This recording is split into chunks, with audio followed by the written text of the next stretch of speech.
Praise the lord. మీ అందరికీ ఇవాళ దావీదు కీర్తన 103 అధ్యాయము 1-11 వచనాలు చదువుకుందాము. నా ప్రాణమా యెహోవాను సన్నుతించుము, నా అంతరంగంననున్న సమస్తమా ఆయన పరిశుద్ధ నామమును సన్నుతించుము.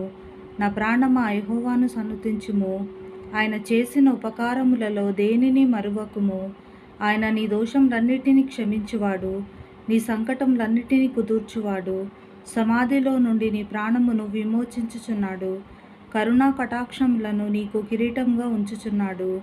పక్షిరాజు యవ్వనం వలె నీ యవ్వనము క్రొత్తదగుచుండునట్లు మేలుతో నీ హృదయమును తృప్తిపరచుచున్నాడు.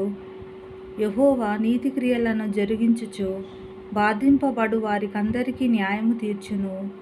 ఆయన మోషేకు తన మార్గములను తెలియజేసెను, ఇశ్రాయేలు వంశస్థులకు తన క్రియలను కనపరచెను. యెహోవా దయాదాక్షిణ్యపూర్ణుడు, దీర్ఘశాంతుడు, కృపా సమృద్ధి గలవాడు. ఆయన ఎల్లప్పుడూ వ్యాజ్యమాడువాడు కాడు, ఆయన నిత్యము కోపించువాడు కాడు. మన పాపమును బట్టి మనకు ప్రతీకారం చేయలేదు, మన దోషమును బట్టి మనకు ప్రతిఫలం ఇయ్యలేదు.